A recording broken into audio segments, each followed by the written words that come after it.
What if the one moment you tried hardest to ignore became the moment that changed your whole life forever? The sun punished the New Mexico desert that day, the kind of heat that made even rocks seem tired. Eli Crowe wiped sweat from his brow as he watched Little Sable Creek shrink another inch, the waterline sinking like the land was giving up. 3 months without rain had turned everything mean and fragile. The cattle were restless. The dust was thick enough to choke on, and Eli's joints ached the way they always did when trouble was coming. At 41, he'd learned to read the land like scripture. The cavalry had trained him to see danger before it arrived, but these days he preferred silence over orders. No officers, no battlefields, no Apache raids, no ghosts. Just him, 50 head of cattle, and whiskey strong enough to hold the nightmares back. Then a gunshot cracked across the plateau. Eli froze. That sound didn't belong to a hunter. Too sharp, too frantic. He lifted his head like a wolf catching scent. Another shot followed. Then 3 more in quick, desperate bursts. Someone was fighting for their life. He knew he should stay out of it. Stay quiet. Stay alone. Trouble had a way of multiplying when you stepped toward it. Then he heard a scream. A woman. Eli's body moved before his mind could argue. He saddled his mare in the gathering dusk, swung his Winchester across the saddle horn, and rode toward the ridge overlooking Willow Wash. The sky had darkened into the blue of coming night, the kind of darkness that hid killers and saved the hunted. When he reached the ridge, he saw the scene below like a nightmare painted orange by muzzle flashes. A freight wagon sat tilted at a broken angle, one wheel shattered. 4 riders circled it like wolves closing in, firing into the wagon bed where someone hid. The wagon driver lay sprawled in the dirt, arms out, already gone. Eli counted quietly. 4 men, repeating rifles, close formation. Sloppy, overconfident. He slid off his horse, found steady footing behind a sandstone outcrop, exhaled slow, and fired 3 shots. The first rider fell dead. The second twisted in panic and took Eli's 3rd bullet straight through the chest. The last 2 fled in opposite directions, one toward Black Mesa, one into the tangle of arroyos. Eli watched until the dust settled. No tricks, no return fire. Silence returned to the canyon. He led his mare down the slope toward the wagon. "You, in the wagon," he called. "Shooting's done. You hurt?" Fabric rustled, careful and cautious. A woman emerged slowly, her hands raised but steady. Rope burns marked her wrists. A gag hung loose around her neck. Her dark hair had escaped a bun and fell in tangled waves. Her gray wool dress was torn, dusty, but she stood upright, alert. "Don't shoot," she said. Her voice shook but carried strength. "I'm unarmed." Eli lowered the Winchester. "Ma'am, you with the Half Moon Mining Company?" "I was until 10 minutes ago." She glanced at the bodies, then back at him with eyes too calm for someone who had just survived an ambush. "Marin Vale. I kept the books for the company." Eli Crowe. He scanned the wagon bed. An iron lockbox sat there, intact but oddly tilted. "This your regular payroll run? Every second Tuesday?" "Usually," she said, stepping down with surprising grace, "but with more guards and less rope." 2 guards lay dead near the wagon. The lockbox remained unopened. Something was wrong. "Why tie you up?" Eli asked. "Road agents don't leave witnesses." Marin opened the lockbox with a key hidden in her sleeve. Her face went pale. "It's empty." "What?" She lifted a ledger. "The payroll was never here. Someone removed it before the ambush." Eli's jaw clenched. "You're saying they weren't robbing the wagon. They were trying to kill you." And anyone else who knew the truth. She held up the ledger. "This is the real book. Not the one they show the assessor. If someone means to hide what's in here, they'd kill me to do it." Hoofbeats thundered in the distance. Many. Coming fast. Eli grabbed her arm. "Can you ride?" "Yes." He dragged one of the dead bandits, horses, toward her. "Then we move. Now." They rode hard into the night. Eli led them through canyons sharp enough to snap a neck if you didn't know the way. Torches flickered behind them. Pursuit. Angry voices drifted on the wind. Gunshots fired wild in frustration. Finally, Eli guided them to a hidden seep spring behind a tangle of rocks. The horses drank greedily while he kept eyes on the trail. "They'll expect us to run for Sable Fork," Marin said, breathing hard. "Or the fort. Good thing I don't do the expected. You have a place to hide?" "Yeah." "Question's whether you trust me more than them." Marin looked at him, steadily, even in moonlight. "You killed 2 men for a stranger. That buys trust." She paused, studying him like she was seeing deeper than he liked. "Though I wonder why you stopped to help the first place." Eli shrugged. "Heard a woman scream." And that was the truth. He didn't add the part where the scream dragged him back to a battlefield years ago, to a day he'd been too late to save anyone.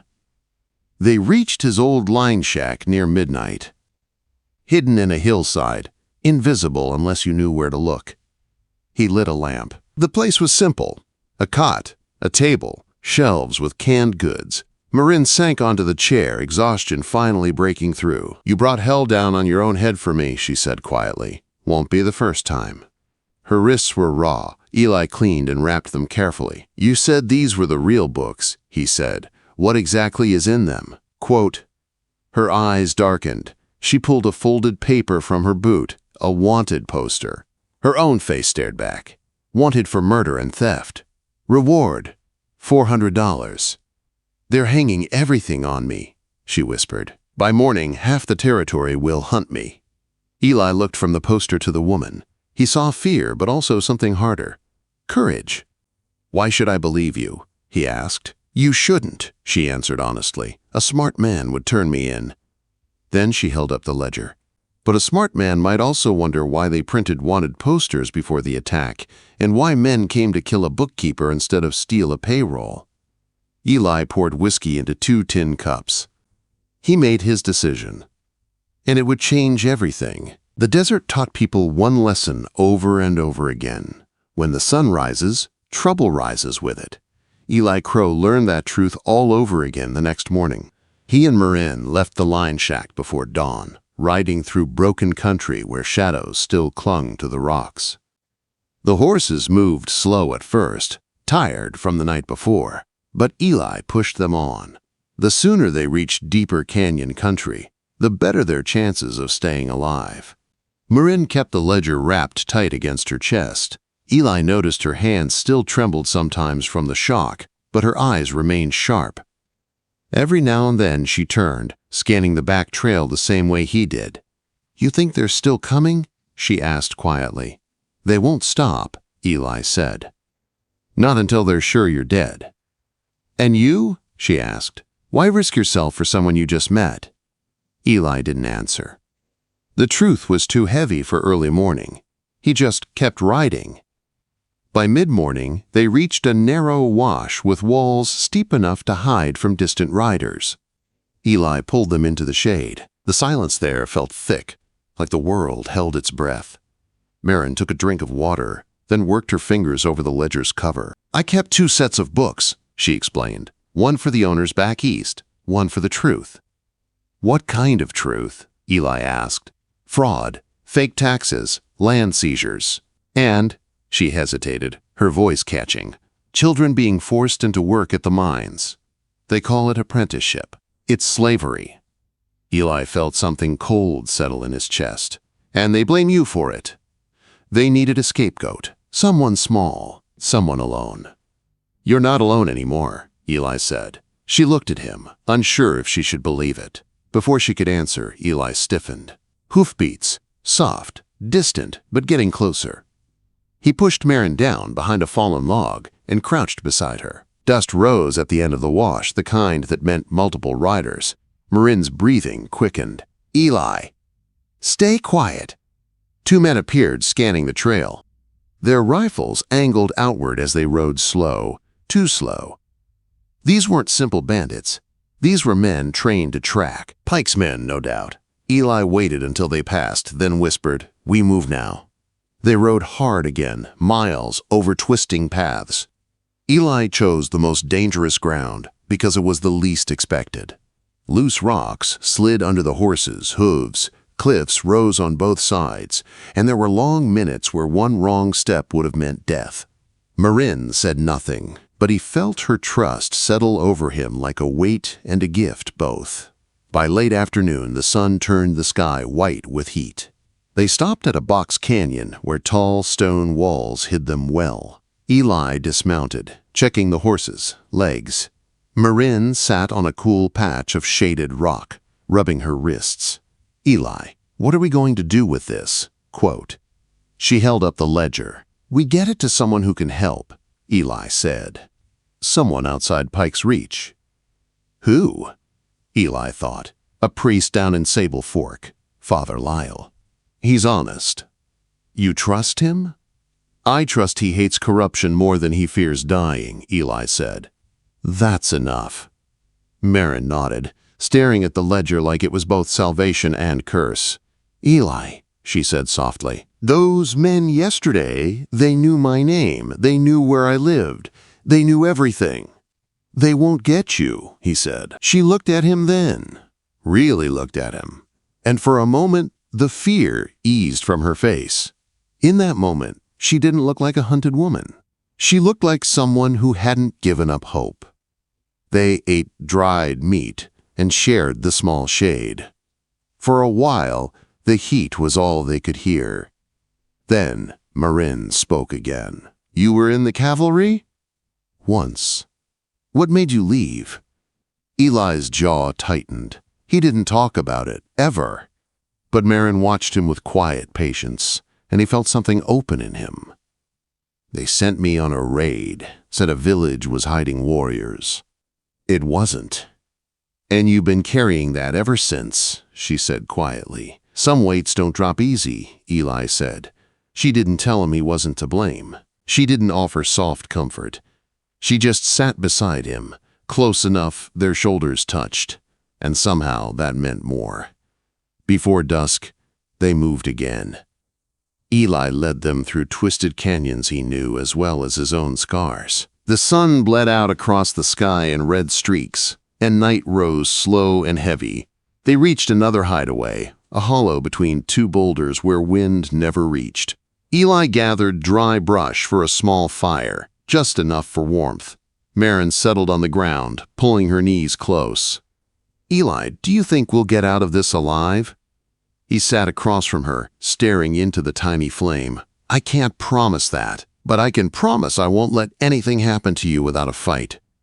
Marin held his eyes. "Why? You owe me nothing." "Everyone deserves someone in their corner," he said. Something softened in her, the kind of soft that comes after too much hardness. Night wrapped around them. Coyotes howled in the distance. Eli kept watch while Marin slept curled against her saddle, but sometime after midnight she jerked awake, breathing fast. "Bad dream," she whispered.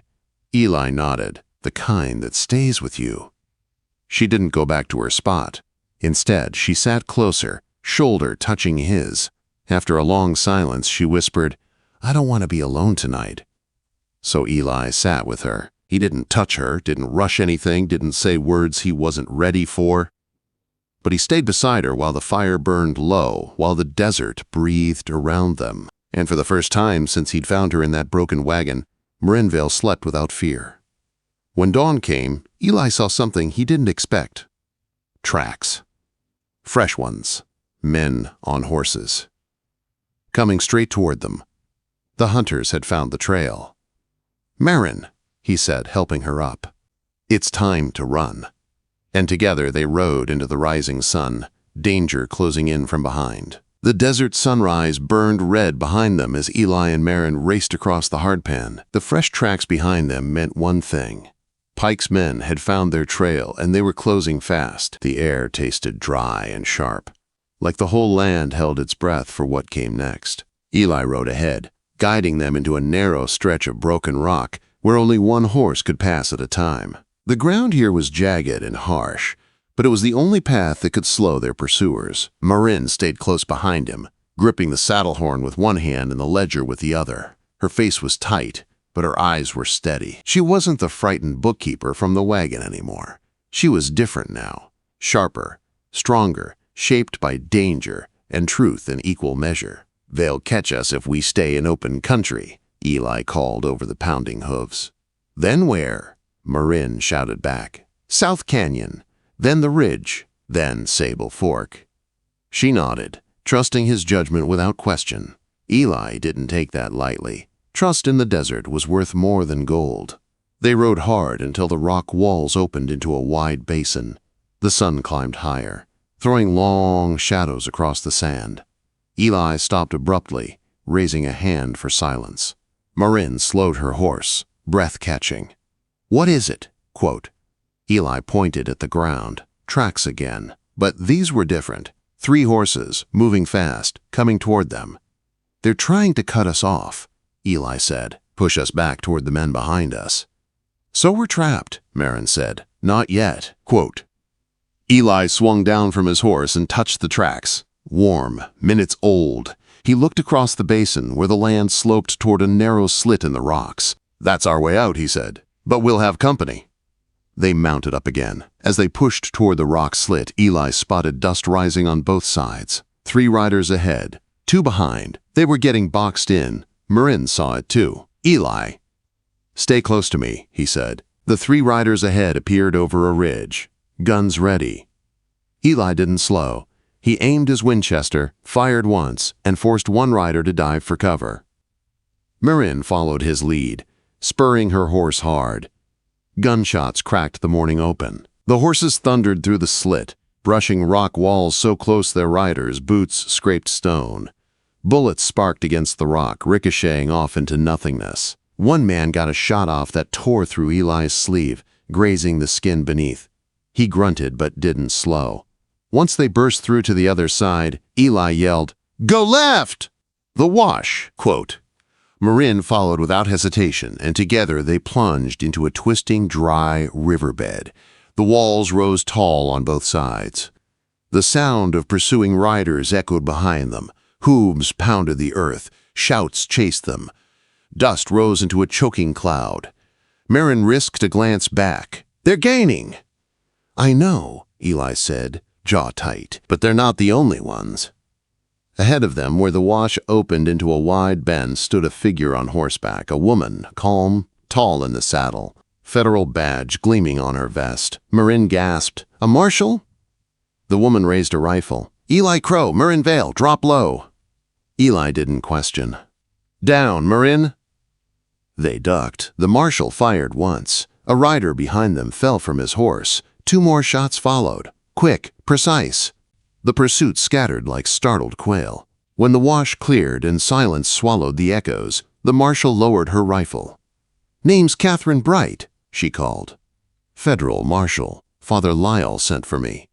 Marin's breath trembled in relief. Eli's shoulders sagged as tension drained from them. Marshal Bright rode closer. "You two look like trouble's been trailing you for miles."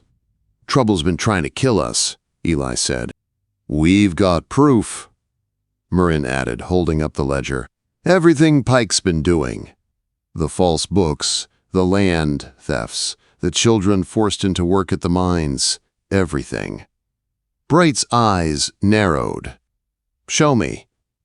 Marin opened the ledger, flipping through the pages. Names, numbers, signatures, lies exposed with ink and courage. The marshal skimmed quickly, face tightening. "This is enough to bring Pike down," Bright said, "but he won't surrender easy. He knows we're coming." "Then we go together," Eli said. Bright nodded. "We ride for Sable Fork. Now." They rode as one, Eli, Marin, and the marshal, pushing their tired horses toward the town that once belonged to Pike's shadow. By midday, they saw dust rising over the buildings. People gathered in the square. Father Lyle stood on the church steps, shouting to the townsfolk, "Stand strong! Help is coming!" Marshal Bright strode into the center of town and raised the ledger high. "This ends today!" Quote. Whispers rippled through the crowd. Men who had once bowed to Pike now looked at the ledger with fear. Women clutched their children. Miners stepped forward, rough hands shaking with anger. Pike stepped out of the sheriff's office, flanked by two armed men. His eyes burned red with rage. "Miss Vale!" he hissed. "You should have died in that canyon." Marin stood tall. "You nearly succeeded." "You brought this on yourself," Pike snarled. "You all did." Eli stepped forward. "Leave her be." Pike pulled his pistol. Eli didn't flinch. Marshal Bright aimed her rifle. "Drop it." For a moment, the world held still. Wind pushed dust across the square. Children watched from behind skirts. Miners clenched their fists. The whole territory seemed to wait for one breath.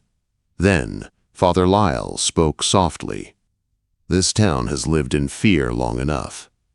Pike looked around, realizing for the first time he was outnumbered, outmatched, out of lies. He tried lifting his pistol. Marshal Bright fired once. The gun flew from Pike's hand. His knees buckled. The crowd surged forward. It didn't take long. Pike was arrested. The stolen children were returned. The documents were seized. The townsfolk stood together for the first time in years. Justice, slow as desert rain, finally came. Later, when the danger passed and the sun dipped low behind the mesa, Marin and Eli stepped away from the noise. The world felt strangely quiet after so many days of running. Marin touched Eli's arm. "I thought I'd lost you." "You won't," Eli said in a low voice. "Not now. Not ever." Her hand slid into his. He didn't pull away. They stood there under the fading sky, two souls who had crawled through fire and darkness and found something worth holding on to. "Eli," she whispered. "After everything, what now?" Eli looked toward the horizon, the same horizon he'd ridden alone for years. "We build something better," he said. "And we do it together." Marin smiled softly, eyes glistening. For the first time since he'd found her in that broken wagon, Eli felt like the world wasn't ending. It was just beginning.